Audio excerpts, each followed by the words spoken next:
All right, the Obama administration is moving now to drop all charges against an arms dealer who threatened to expose a plan by then Secretary of State Hillary Clinton to arm anti-Gaddafi rebels in Libya back in 2011.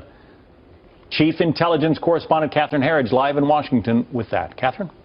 Well, thank you, John. Working with senior executive producer Pamela Brown, we secured the only TV interview with arms dealer Mark Turi.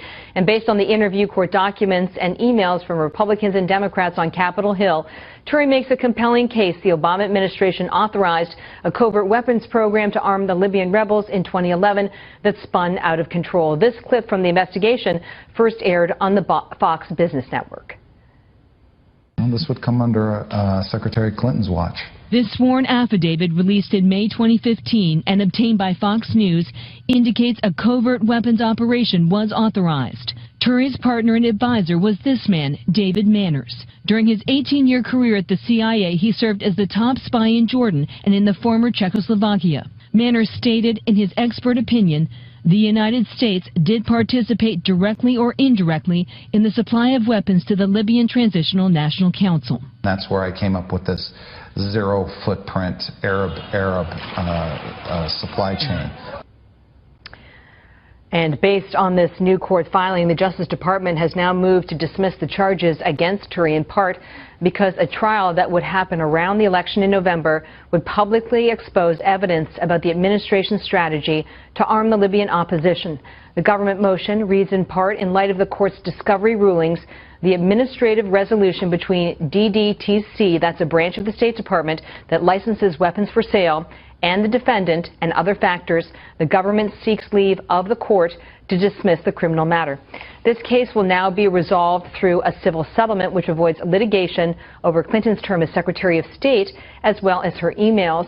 Turi told Fox as part of that investigation that he believes half of the weapons ended up in Libya and the other half went to Syrian groups who are not friendly to the United States. John. Catherine Herridge, keeping an eye on that very interesting story. Thanks, Catherine. Morning, Bill. How do you score it, broadly speaking? Go. Yeah, I think Mike Pence had a very strong night. The fact that he refused to take the debate time and time again, as Tim Kaine clearly tried to get under his skin, tried to rattle him, tried to get him to respond, and Pence remained calm and cool, and I think made a very strong prosecutorial case against Hillary Clinton, against Barack Obama, and against the status quo in Washington, D.C. I do agree that Mike Pence was less comfortable defending Donald Trump. He didn't go out of his way many times to answer those attacks. I think that was part of their strategy going into this debate, was to not get sucked in to being on the defensive. And I think he did what a very good debater often does, which is receive the attack, respond with maybe a sentence or two, and then turn the attack on your opponent. He did it again and again and again, and I think it was very effective. I thought Kaine's strategy is what Hillary Clinton said a month ago. Make it a referendum on Donald Trump. That's what he came into that match last night. Does it change minds, Steve, when you consider there is another debate 4 days from now? Yeah, probably not. I think that was the strategy. I mean, it was interesting. It was as if in many respects, these two debaters were talking past one another, with Kaine making everything about Trump, trying to bring up Donald Trump quotes on a variety of issues, both policy and personal attacks.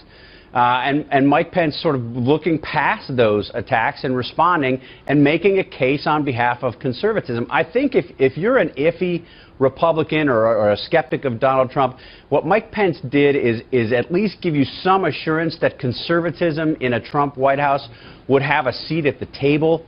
And in that sense, I think this is the high watermark for conservatives for this general election right now. Wow, the high watermark. Huh. Wall Street Journal calls it Trump's best debate. That's the title of their editorial. The closing paragraph goes like this. The alternative is to follow the Pence template of doing your homework, sounding presidential, making the case for change for the failures of the last 7 years on the economy and security, issues number 1 and number 2. If Mr. Trump wants to win, his running mate showed him the way. End quote. Yeah, I think that's right. I mean, I think this is sort of the template. Obviously, there's a big challenge for Donald Trump. He's not as conversant with on the issues as Mike Pence is. Pence has been working on these issues, thinking about these issues literally for decades. Trump is a relative newcomer to these things. It's hard to cram when your test, in effect, is the world and national security and domestic politics. So I think it's a bigger challenge for Trump, but in terms of the case for change, that's the strongest argument that Trump has. It's where he's likely to be most successful. 7 in 10 of Americans want a change of course, a change of direction in this country. If Trump keeps going back to that and can avoid taking the debate every time Hillary Clinton tries to needle him with something, he'll do certainly better than he did last time. Town hall format, Sunday night, St. Louis. Back to last night now. I thought the intimacy of the room was ignored on behalf of Tim Kaine. Yeah. To his detriment. Right. And Mike Pence understood it was a small area. I think there might have been 400 people inside that room, Carl. Yeah. Well, it's also he ignored the intimacy of the camera. These kind of things tend to be intimate conversations with voters on the other side of the camera in their living rooms or their dens or their man caves. And Kaine, I don't know, there's an old TV show, Leave It to Beaver, and there was a guy in there called Eddie Haskell, I think it was, and he sort of looked like Eddie Haskell, sort of both unctuous, but last night it was unctuous and boring, and a little bit angry and hectoring. And I don't think Tim Kaine, who's actually in real life a sort of a nice guy, came across as a nice guy. On the other hand, Pence, who is a nice guy in person, came exactly as his Midwestern common sense, polite, and I would suggest measured for that hour and a half, where a lot of folks have reflected that Tim Kaine wasn't the kind of guy he really is last night. He was put into the role of being a bulldog, which is not his pursuit. And Governor Pence knew that don't take the bait. Have him throw all that stuff at him, pick 1 or 2 out of them, dismiss it, express sort of disappointment with the conduct of your opponent, and move on. Keep focused on the things that you need to be focused on. In a word, does last night change anything? No, it steadies things up, and that's important. It's just like 2004. Just as Vice President Cheney steadied things up, Governor Pence steadied things up, things will be better between now and Sunday, but it puts even more pressure on Donald Trump. He's got to perform in the second debate a heck of a lot more than he did in the first debate. He needs to look like Pence on Sunday night. Senator Kaine came off as a bit wild-eyed and out of control, and his temperament, if we may use that term in this context, was not the kind of temperament I'd like to see close to the president. Whereas Mike Pence was very calm, cool, collected. The Washington Post declared him to be the big winner. They're not looking to declare him to be the big winner, and they declared Senator Kaine to be the big loser in this whole thing. Of course, then the Post went on to say that Pence may have been the winner of the debate, but Trump still lost the debate last night. I mean, there were some really awkward interruptions. One of which was when Kaine interrupted a point that Pence was making on 9/11 to say where he was. Watch this, Leslie. Yeah. I was in Washington, D.C. on 9/11.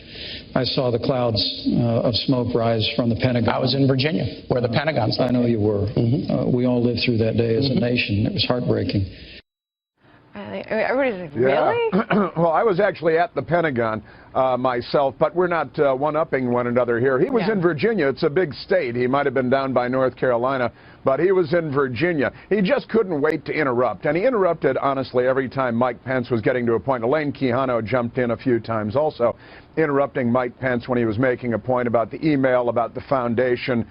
It was obviously a strategy by Kaine and the Clinton people to step on him every chance they got and to disrupt. And there was another moment where Pence did use to step on Kaine, Leslie, and that was when Kaine used what many said were a bucketed, planned response to something, saying you either want your hired president or your fired president. Watch this, Leslie, and I'll get your take on the other side. Do you want a your hired president in Hillary Clinton, or do you want a your fired president in Donald Trump? I think that's not such a hard choice. I appreciated the you're hired, you're fired thing. Senator, you used that a whole lot, and I think your running mate used a lot of pre-done lines. I mean, Leslie, some people saying, some of his critics saying that Kaine was just too scripted, too planned, and too prepared.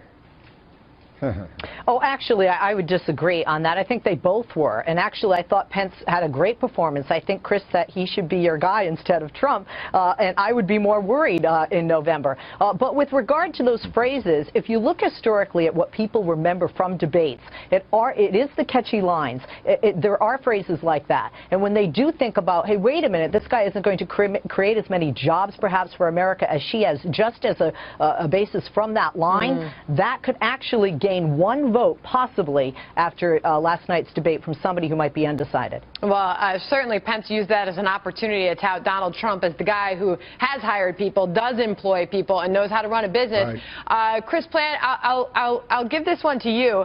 As far Oh, and I'm told that I wasn't listening to time cues, and I have to go. Chris and Leslie, it was very good to have you.